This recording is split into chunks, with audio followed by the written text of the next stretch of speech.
Hello and welcome to SAi TV. My name is Fanuel Muindi, and I'm so thankful that you joined us today. So for all of you that are joining us for the first time, so what is SAi TV? Well, what we try to do is share news, insights, and stories about people, events, and everything that's happening around civic science. And you may be wondering, what is that? Well, civic science includes science communication, public engagement with science, informal STEM learning, and also science policy. So again, thank you for joining us. And so with that, let us get you caught up from last week. First up, the Department of Life Sciences Communication of the University of Wisconsin-Madison kicked off its SciComm Colloquium series on February 1st with Professor Dietram Scheffele, who presented on, and I quote, the pitfalls of not being scientific about science communication, especially after COVID. At UW-Madison, Dr. Scheffele researches and teaches SciComm, misinformation, tech, open science, and science policy, among other things, as his Twitter profile says. He has a deep interest in science communication and has published extensively on that topic, and I encourage you to check out his work. A few of the questions that were posed at the colloquium include, and I quote, are we ready for accelerated wickedness? How to adjust science to prepare for shifts in information environments?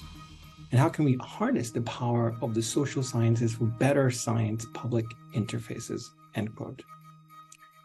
Next up, a call for abstracts, special issue connecting science, communication, research, and practice, challenges and ways forward. So this is the Journal of Science Communication has this call for abstracts, and they have a big focus on bridging science communication research and practice. And so let me read you a section of how they're thinking around bridging those gaps for this special edition. So I quote, the special issue of JCOM will be devoted to informing and enhancing exchanges and collaborations between science communication research and practice, as well as encouraging a debate on how this might be achieved and sustained. Science communication researchers might, for instance, increase the practical relevance of their work and test hypotheses and concepts in the context of the practical realities. Practitioners, meanwhile, may gain opportunities to base their activities on their latest research, insights, and reflect on their everyday practice.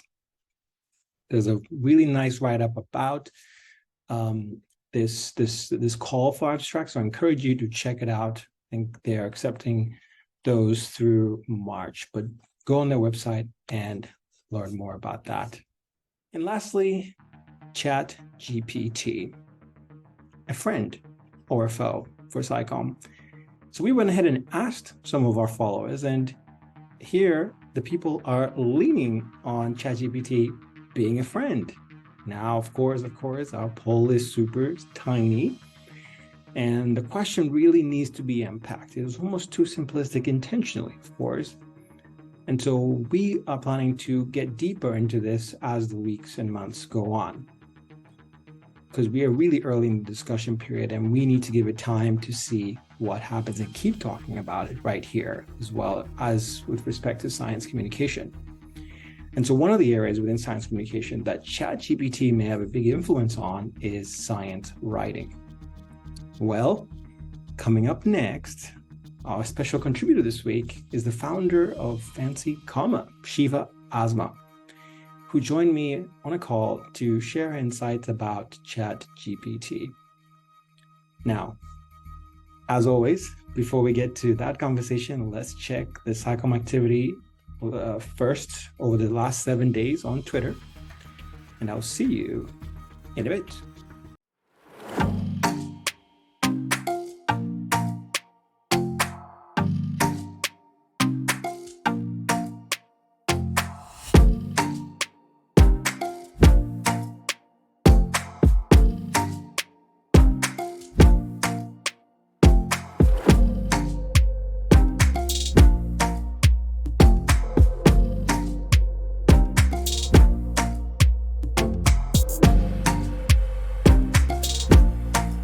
Welcome back. And as promised, here's part of my conversation with Sheeva Sheeva, thank you so much for joining me today. Thank you for having me. It's a pleasure to be here today. Yeah, and so we are talking about ChatGPT. It's this craze that everyone is talking about. Pretty much everywhere you go, there's something about ChatGPT. And so the question we are trying to address today is really thinking about it with respect to science writing. And who better than to ask someone who is actually, among many hats that she wears, she wears the science writing hat pretty predominantly. So Sheeva, I want to ask this question point blank. ChatGPT, friend or foe? Well, that's the question we're all asking ourselves these days. And we do a lot of writing about the intersection and interactions between science and society at Fancy Comma. Kelly Tabbitt, who works at Fancy Comma with me, is a PhD student in sociology. So we're often talking about ways that technological inventions are a product of society, and they also change society. For example, we never had cell phones when I was in high school, but now that we do, we are able to travel more. So ChatGPT is kind of, everyone's obsessed with ChatGPT. Every time I go to use ChatGPT, it's overcapacity, but it's kind of, there are three things that it's caused me to reflect upon. The first is, are we saying things just to be saying something? Like when anything happens in the news, the first thing that everyone does is release a statement. Are we just talking way too much that we have to create an AI to do it for us? Like maybe we can say less. The second is ethical issues. ChatGPT was developed by OpenAI.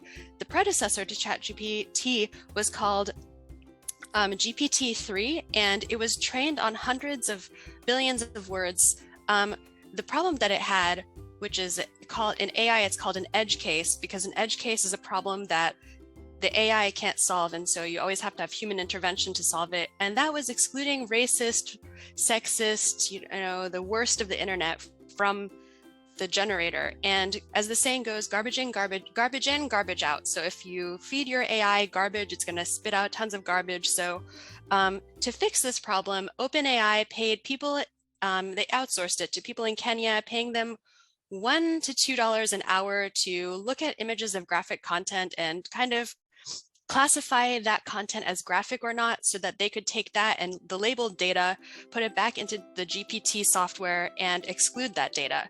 And my question is for society is, do we want to sell our souls to develop an AI that works? Because I don't know how much you know about content moderation, but in Facebook, there's a huge content moderation problem. And the people that do content moderation have gotten PTSD from looking at all these different images. So the human cost of AI in solving these edge cases is really making me personally question the value of ChatGPT. I find that unethical and actually even immoral. And I don't think so.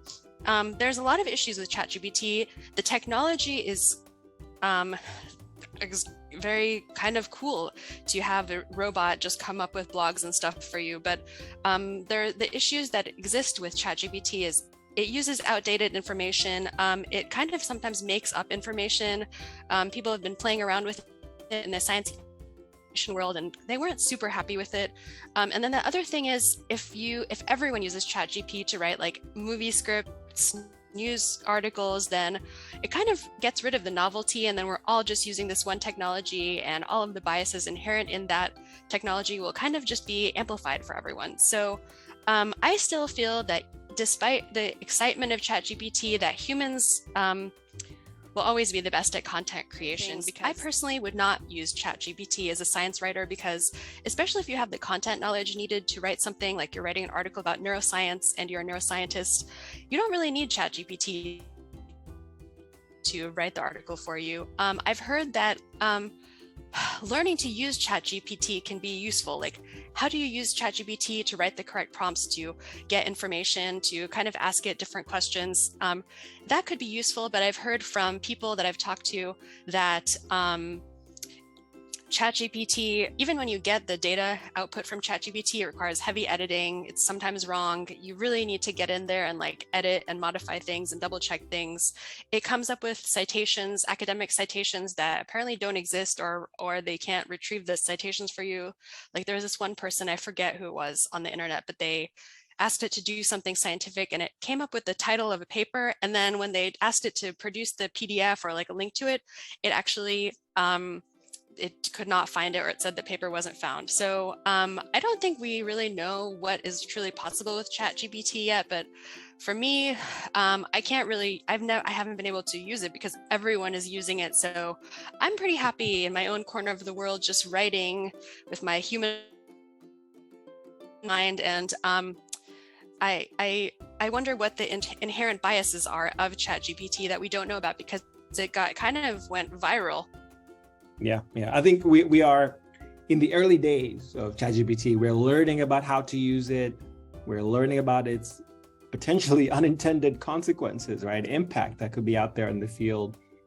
So it sounds like you are not personally using it yet in that manner, but what are your colleagues from the science writing community? What are you sensing? How are they using the copywriting community? Copywriters are obsessed with many copywriters are obsessed with ChatGPT because you can tell it, write a outline to a blog article about such and such. And I guess it basically scours the internet from 2001 to come up with a blog article, and you can use that as a framework. And that's what people really like about it, is you can use it to kind of do the initial outlining for your papers. So